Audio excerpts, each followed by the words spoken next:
Welcome to Insights from the Couch, where real conversations meet real life at midlife. We're Colette and Laura, your hosts, back again, two therapists and best friends, walking through the journey right alongside you.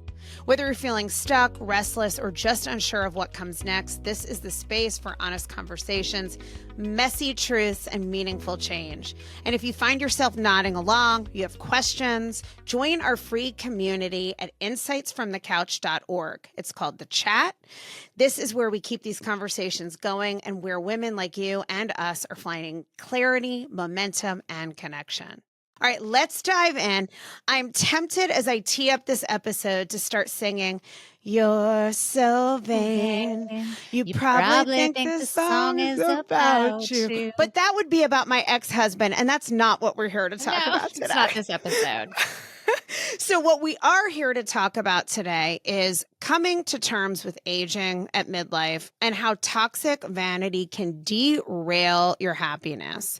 The midlife mirror, if you will. Let's face it, things are changing, and we want to talk about what the healthy balance is, that it's normal to care about your looks, but also that we can get stuck in dysmorphia, which we will explain, and obsession, leading to all kinds of adverse health consequences, disconnection, and misery. And instead, how to kind of come to terms with it and feel good about how you look, regardless of what that actually looks like. So let's jump in. I want to hear your thoughts first. I mean, is this like I see this in my office a lot?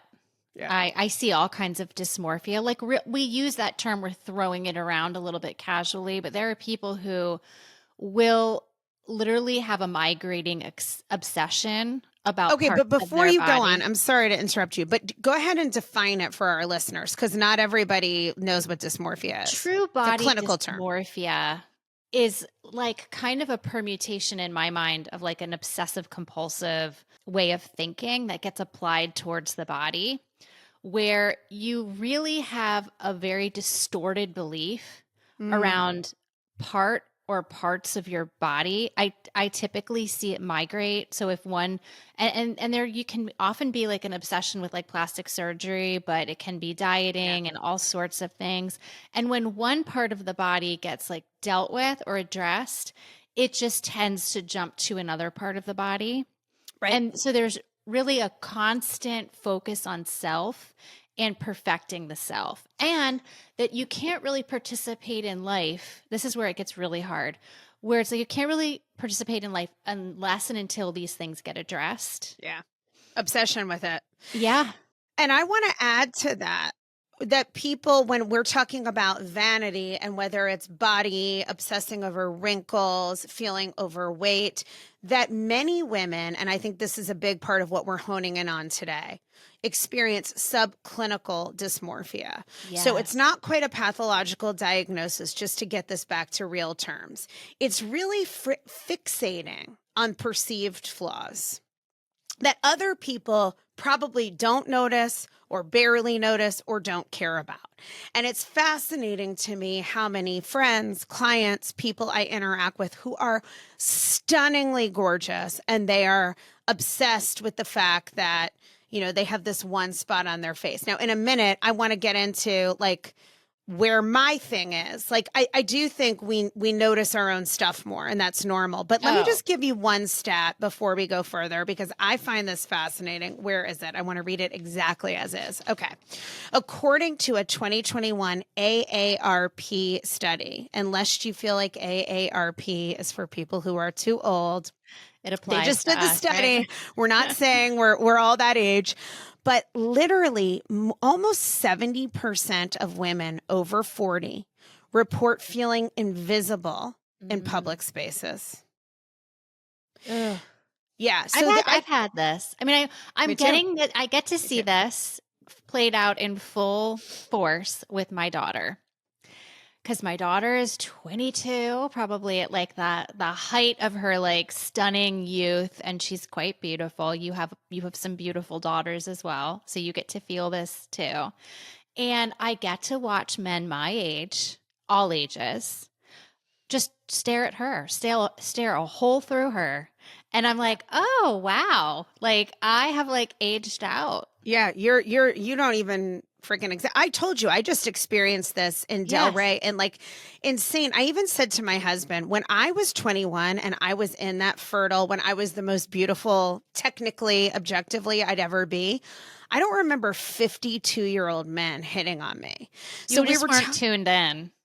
well, I think I They wasn't were going staring. You just weren't paying attention. I think moms and daughters didn't like go out together. Like I just went out with Yeah. my 21-year-old daughter, first of all. My mom and I were not like going up and down Atlantic Avenue in Delray Beach, like having cocktails. Right, So I right. wasn't in that environment. That wasn't a thing back then. And No. I didn't go to bars that 52-year-old men hung out at when I was 21. And if somebody tried to hit on me of my age when I was 21, I would have literally vomited on their shoes. Yeah. So that wouldn't have gone far. But I also think, you know, for you guys listening, we live in Florida and I'm talking about places in South Florida. And this also may be, I don't think it's a unique phenomenon, but this may be heightened in South Florida where these men feel perfectly entitled to like go after my daughter as if she'd be Based on their interested. wallets, Yeah. right? Like they Yeah. feel they've earned the right. Now, what I noticed, and then I want to get back to like defining the problem before we give the solutions, but what I noticed about the experience of noticing everybody noticing my daughter that made me feel good was how at peace with it I was. I didn't feel, and I know not everyone feels that way. And I will tell you, there are times in my life when maybe I wouldn't have felt that way. But I think I'm in such a good place with me. And I'm getting so much validation from myself and more meaningful pursuits that my looks are not as important to me. I'm still vain. I still get Botox and we can talk about all of that. So it's not like I don't care about my looks at all, but I think male validation has lost its luster for me. I don't really care if men find me attractive. I feel like I find me attractive. And, you know, what I want my husband to find me attractive, but the rest of the world, it's not that appealing to me anymore. And at one time, that was not true. Yeah, it's interesting. There's so much in what you said. First of all, I want to circle back to the fact that I think the people that struggle with this the most, and it's so paradoxical, are the people who are literally the prettiest. The people who get the most attention. Are you saying I'm ugly? That is No, basically what I'm you're not, saying. but I'm not. And I don't It's think okay. either I one of don't us need are your ugly. validation, Laura. I'm just saying that I think that when your whole identity when you're young, Yeah. from a very young age, is how pretty you are. How like, oh, she's exceptionally pretty. Then you become so self-conscious of it that there's a fixation on like keeping your advantage in the world. I mean, these are conversations I've had with women where it's like them losing their looks is terrifying because it's like, who am I without this? Well, I think that's the key. If that's the primary source, I mean, I think there are people who are beautiful and that's not their only source. So I think it really depends. But I think that you're right that when we hit midlife and we're looking at these numbers, I mean, the other thing I wanted to mention, I know I'm bouncing all over the place. This topic excites me so much. Speaking to what you're talking about, Laura, research shows that body dissatisfaction, no surprise, peaks at midlife, especially during perimenopause and menopause. So whether you're someone who's always had an identity through beauty, or you're somebody who has never felt super attractive, let's just say, I think regardless of where you are on the spectrum, you're going to hit a little bit of a wall to some degree because things are changing. There's a loss of collagen in the skin. There's fat redistribution. There are wrinkles. Your face drops, or at least if it hasn't yet, it will. Take it from me and my little burgeoning gels.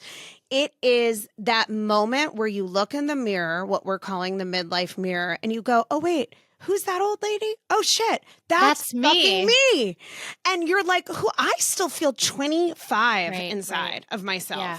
So when I sometimes see the crepey skin or how like, you know, the deep crevices, the jowls, the side view of myself where I look like somebody's like cute grandma, it's jarring. It's humbling to say, wow, like I am in, even though I'm grateful to be alive and aging is a privilege, it's hard.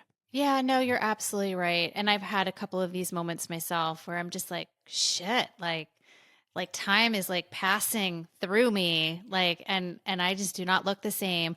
But to that point, to what I was saying about pretty people suffering a lot, it's like when I was 16, I was not hot.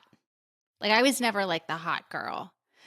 Just wasn't. Like I was like overweight when I was like a teenager, and I think I started to get like attractive in my mid 20s. And it kind of Mm, like snuck up on me where, I mean, like I was the girl that would like take a size 10 into the dressing room and then like be like, I think, then realize that I had to get a size 4.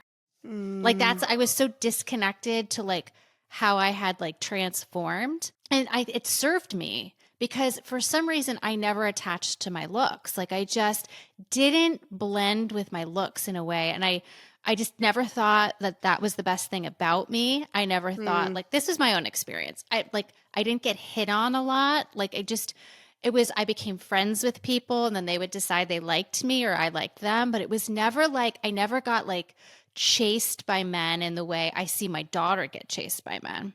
Right. So I separated from it somehow. And I didn't even realize that I had gotten like semi attractive until I was like in my mid 30s. And like, I remember one person going, "What's it like to be pretty?" And I was like, who are they talking about? Like, who are Yeah. they talking Yeah. about? But I'm grateful that that was my experience because I've watched people around me, even my mother and my daughter, both suffer so much more with this. And were so much more traditionally like attractive in their days to men. And I just was like, God, I somehow this like missed me a little bit. Not that I don't suffer with like watching myself degrade a little bit and go, shit, like where's this headed? But I You're don't not suffer blended like with I've it. watched like my mom suffer. My mom got Yeah. a tummy tuck at age 75.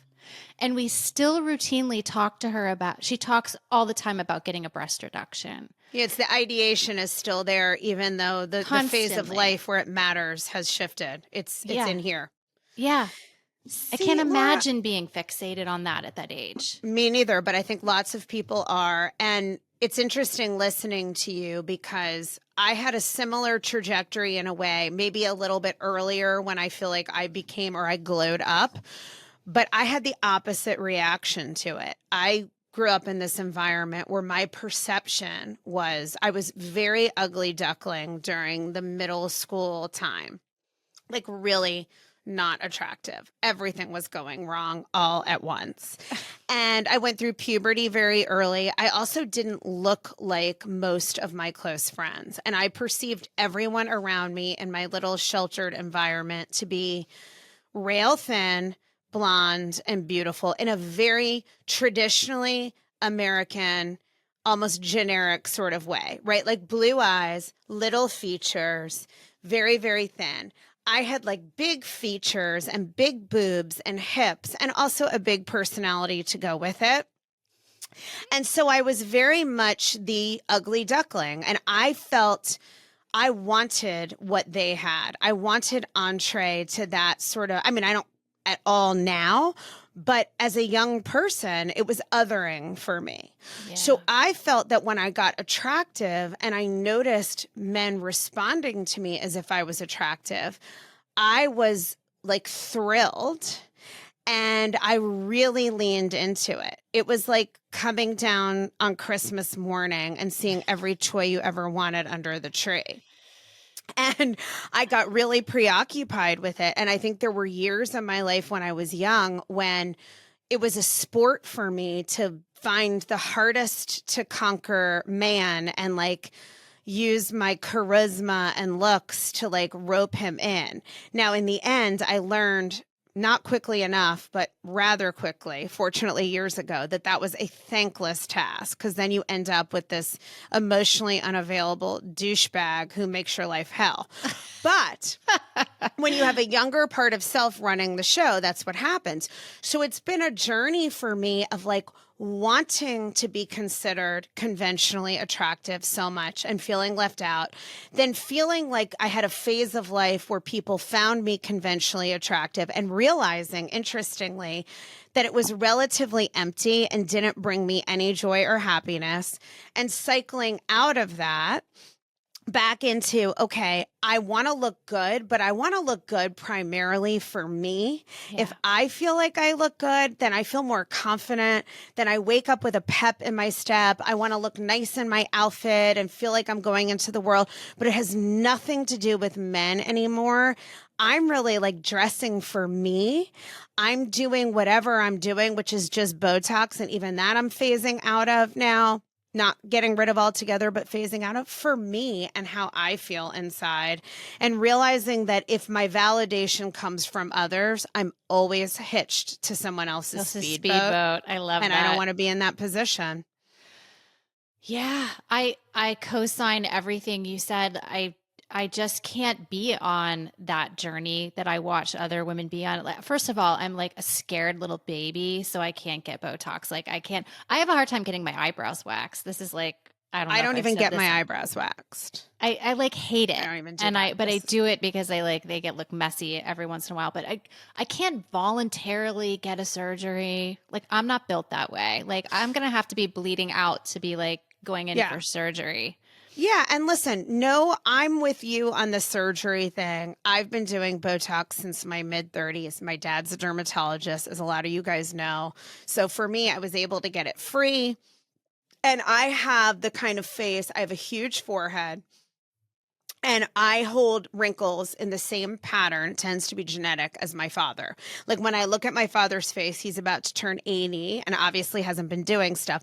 I can see exactly how my wrinkles want to manifest. So I don't really get 11s. I don't really get super jowly, but I get a lot of crow's feet, and my forehead will get deep, deep, deep creases when I go Mm-hmm. completely Botox free. However, I've started dialing it back, only getting Botox once or twice a year, getting a lesser amount. And so you can see my forehead moves and there are wrinkles, where I'm trying to get to the place of I'm not trying to look 40 at Right. I'm about to be 52. I'm trying to look 52, but good for 52. That's Like it, just take right? the edge off. You just want Yeah. to look, that's always been my thing. It's like, I just want to look good for my age. I want to look put Yep. together. I want to look good in my clothes. I want to feel healthy in my body. Like, that's what I care about most. I do feel like I'm in the waning phases of like youth, and I feel very aware of that. And so I have a little like script in my head of like, play it up. Like, look as good as you can because, Will it like, last? while it lasts. Like, Yeah. so that's there, but I don't have any desire to look like my daughter's age.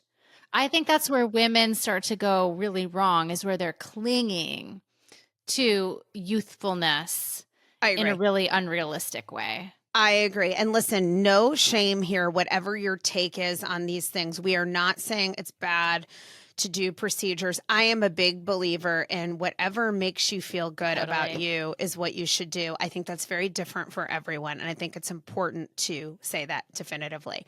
I also think what we're trying to do here as we define toxic vanity is, first, let's acknowledge also explicitly that it is normal and healthy to be vain. That's not narcissism. It's actually a part of healthy development, right? It's even mentioned in psychological stages of growth, generativity, is that you want to look your best and be your best. So it's healthy to say, hey, I want to feel good. I want to look in the mirror and feel mostly good.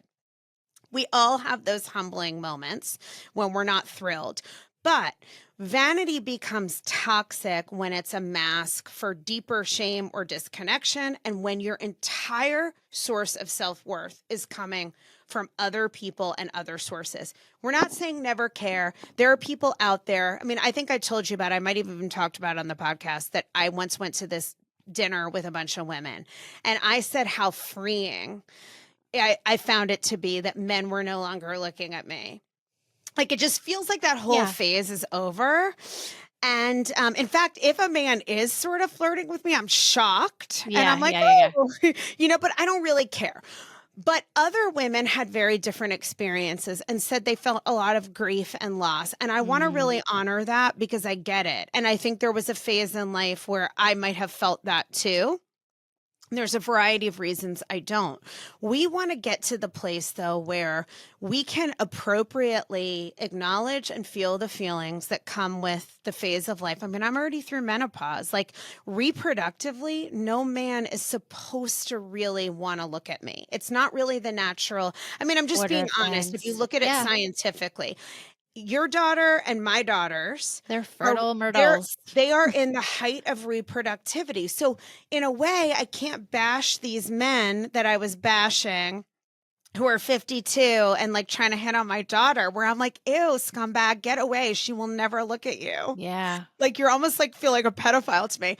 They are doing what their bodies are wiring them to Yeah, do. for sure. So we've just got to realize that there probably is going to be some mourning and loss. And then also get back to, how do we accept, find our middle ground, whether it's getting Botox, getting a number of procedures, but feel good about ourselves where it's not all dependent on looks. Because you know what's one thing is for sure, unless you're Christy Brinkley, you're probably She's not like so hot to bizarre. trot at 80. She's Yeah. so I bizarre. mean, But here's like going back to the toxic piece, it's like the where I find it so sad is like the preoccupation.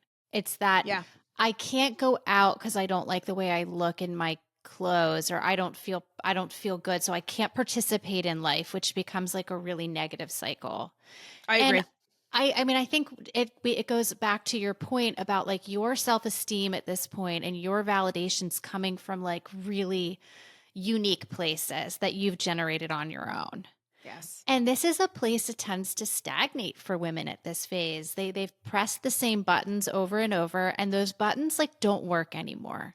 Yes. And it's like you've got to like start cultivating some new ones. And there is like a period of like grief and like, who am I? What am I Yep. here for?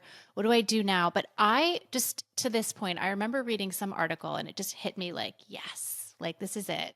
And I had peace after this in some regards, where the author was writing about how this woman was like older and like, I guess she was like very outwardly aged, but like she just had like fire behind her eyes. Yeah. And she was so alive. And that like this woman was so captivating because of her aliveness. And I thought, that's it. That's it. You just have to stay engaged in the flow of life. And that is your eternal youth right there. I could not agree more. Beautifully said. What makes you the sexiest and the most attractive is your life force. Yes. Really being the vim that I always talk about, right? Being exuberant and engaged in life and alive. Someone who laughs, who knows who she is, who walks into the room and owns her power. I do think that's the secret sauce. And Totally. yet I also understand why it is hard for people to feel that way. And I want to throw one more piece into why it's hard. I was having dinner with a friend the other night, and I want to give her credit that it was her idea that we do this topic. And I thought it was brilliant. In fact, I could talk about this all day because it's so Yeah. huge for women. But she brought up a really good point that for her, she also went through like an ugly duckling stage that she and I talked about a lot, and how that landed for her in terms of her trajectory. But that a big part of it for her was that her parents were very attractive, and her parents placed a great premium on attractiveness. So, how you grow up is going to be a big deal too. If you had the kind of mom, let's say, who was always worried about your looks, that may have created some preoccupation, or a father that you saw only value. I mean, my dad loves like attractive women, maybe like nobody else. It depends how it might land for you. But one thing I will say is that I was never made to feel different in my parents' eyes, no matter how I looked. I never felt like there was a preoccupation from my parents with my looks. And I think that helped me personally. But that's a real part of this for a lot of people, how you were conditioned early on to see the importance of looks. Ugh, I was conditioned, all right. I mean, my mother and grandmother were just like kind of like if you weren't pretty, you didn't have power. And I think that I Yes. felt like I didn't have power for a while. Well, and let's face it, Laura, for women, historically, it's been that pretty is power. And it It used is to be that power. was woman's only power, was being beautiful. The funniest thing is like my daughter just got this restaurant job where she was like hired as like a food runner at like this big restaurant where like you can make a lot of money. And the guy said to her, I don't need you on in my kitchen. I need you on my floor. And they like promoted her in one day to a server, like jumping over everybody else who'd been like is waiting in line to be a server at this restaurant. And she has a freaking target on her back. But she just got like a promotion because he needs her out there Yep. on the floor. Yep. And, what will be interesting to see is when you move through life like that, then when that's gone, there better be other stuff to fill in the gap. I've said to my daughters, I mean, I have two daughters who are, one's about to be 22 and the other's 24. And to me, I know we're moms and we're biased, but I do think my daughters are beautiful by objective standards. And they're certainly much more beautiful than I, in a much more classically beautiful sense. Yeah. And I say that with no envy. I'm like psyched for them on the one hand. And I've said to them, are you aware of how life shifts and opens for you being beautiful? And, they have some degree of awareness, I think, in terms of their responsiveness of men, women, jobs, whatever. But interestingly, and we're dealing with this too as women at midlife, they are so screwed by social media and this bigger comparative lens we now have where we're comparing ourselves to the world that even one of my daughters said, I used to think I was pretty.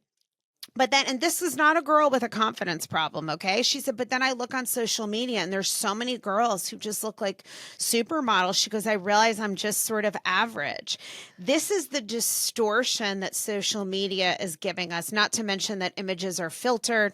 We at midlife are looking at some of these women. Some women look amazing, whether they're surgically enhanced or not. They haven't turned their faces into like duck face Thanksgiving Day parade balloons and they look amazing. And it's hard not to look at that and go, oh my God, I don't look like that. That's a hard part of this. Yeah, no, it is hard. It is hard. And not everybody ages the same. And I think so much of it is like how I want to say easy your life is. Like some people have been through such tremendous traumas and terrible stress. Yes. And it's like it just ages you rapidly. And so it's like it's not fair to compare your story against other people's. Like we don't know what people have been through or what no, kind and of lives genetics they lead. plays a huge role in how you age, a huge role. So I want to give a couple of tips before we sign off. And remember, you guys, join the chat. Let's keep this conversation going. This is such an important topic. Go to insightsfromthecouch.org. It's totally free, our online community. Leave us a message. Tell us what you think. Let's keep this going after the episode. And here are a couple of tips on how to deal with this because we're all struggling with it. First of all, practicing body neutrality. So if you can't get behind what you see in the mirror and like loving it, start with acceptance. Okay, this is my body. This is how I look. This is what is, and what can I be grateful for about the fact that I'm alive, the way my body supports me, my unique value propositions. Maybe you don't have, like, you don't love your forehead. Like, I don't love my forehead, but I love my lips. Although, on this quick note, I did notice I used to always be like, oh, I'm so lucky I don't have those little ridges, and I smoked for years. And then the other day I saw in the mirror, I do, my lips getting all like old womany. And I was like, it's coming. It's but creeping. if I practice body neutrality, I say, okay, my lips are aging. Like I'm going to be 52. I'm postmenopausal. Thank you to my body, my skin, my lips for keeping me alive and for playing a vital role in my health. So we're trying to practice that. And then also mindfulness. Instead of what do I look like, how do I feel in my body today?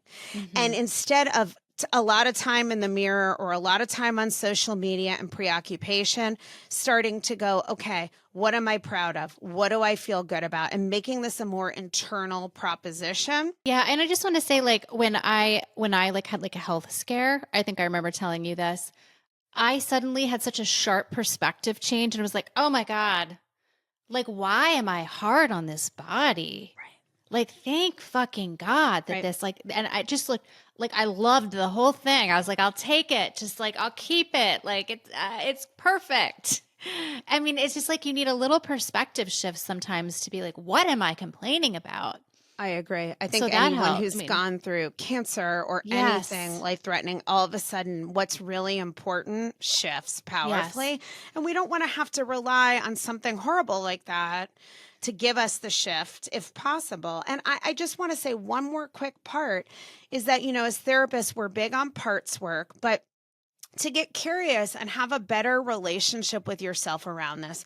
The part of you that's vain, and we all have one, start to get curious about what is this part that is so worried about how I look? What is it hoping to do for me? Yeah. What does it fear will happen if I don't look good? And that's a place, that's that self connected communication.